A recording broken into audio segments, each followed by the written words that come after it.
আজকে আমার আলোচনার বিষয় হচ্ছে যে বাজারে যাচ্ছেন কুরবানি পশু ক্রয় করতে তথা কিনতে, পশুর মধ্যে যদি 4টি গুণ থাকে, খারাপ গুণ থাকে, তাহলে সেই পশু কুরবানি বলে গণ্য হবে না।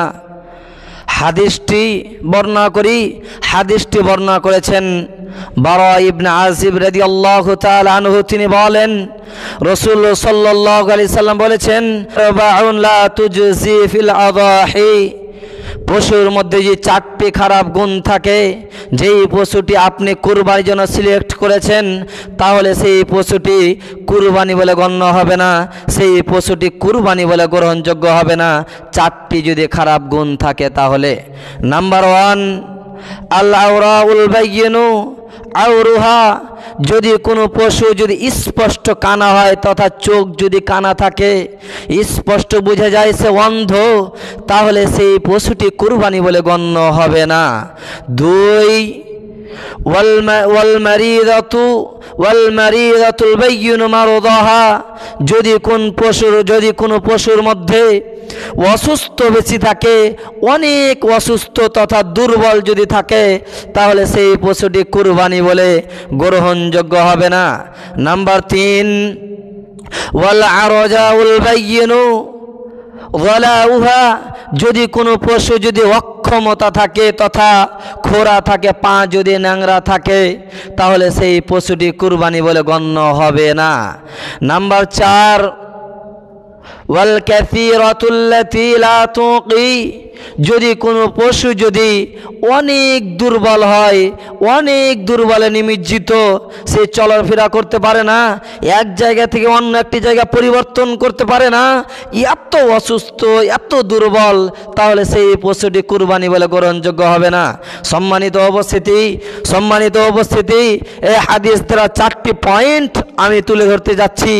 যদি যেই পশুটি আপনি ক্রয় করছেন, যেই পশুটি আপনি কিনছেন, সেই পশুর মধ্যে 4টি যদি গুণ থাকে, তাহলে সেই পশুটি কুরবানি হবে না। নাম্বার 1, সেই পশুটি যদি অন্ধ হয়, সেই পশুটি চোখে না দেখতে পায়, তাহলে সেই পশুটি কুরবানি হবে না। নাম্বার 2, যদি কোনো পশুর মধ্যে অনেক দুর্বল থাকে, অনেক অসুস্থ থাকে, যে এক জায়গাতে অন্য একটি জায়গা পরিবর্তন না করতে পারে, তাহলে সেই পশুটি কুরবানি বলে গ্রহণযোগ্য হবে না। নাম্বার 3, যদি কোনো পশু যদি খোরা হয়, অক্ষমতা হয়, 2 পা বা 1 পা যদি ন্যাংরা হয়, তাহলে সেই পশুটি কুরবানি বলে গ্রহণযোগ্য হবে না। নাম্বার 4, যদি কোনো পশু অনেক দুর্বল, কাসীর শব্দ আরবিকে বলা হয়েছে, যদি অনেক দুর্বল, এত দুর্বল যে বসে উঠতে পারে না, এই পশুটিও কুরবানি বলে গ্রহণযোগ্য হবে না।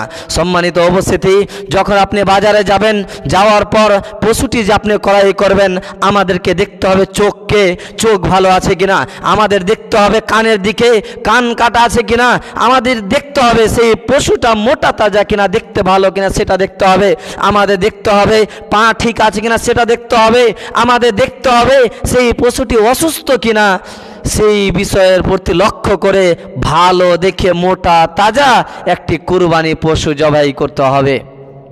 কিন্তু আমরা না দেখেই কুরবানি পশু আমরা ক্রয় করে নিয়ে আসি। আল্লাহ যেন আমাদেরকে কুরবানি পশু, এমন পশু ক্রয় করা তৌফিক দান করুন যেটা দোষমুক্ত, বিপদমুক্ত, যেই পশুটি মোটা তাজা ভালো, যা নবী মুহাম্মদ সাল্লাল্লাহু আলাইহি সাল্লাম মোটা তাজা পশু কুরবানি করেছেন। আল্লাহকে আপনি গিফট দিবেন, যদি আপনি কোনো মানুষকে গিফট দেন, যদি আপনি আপনার শ্বশুরকে যদি গিফট দেন, তাহলে দোকানে গিয়ে সবচেয়ে ভালো লুঙ্গি, ভালো কাপড়টা আপনি কিনে নিয়ে এসে সেই শ্বশুরকে দেন, আপনার আত্মীয় স্বজনকে দেন।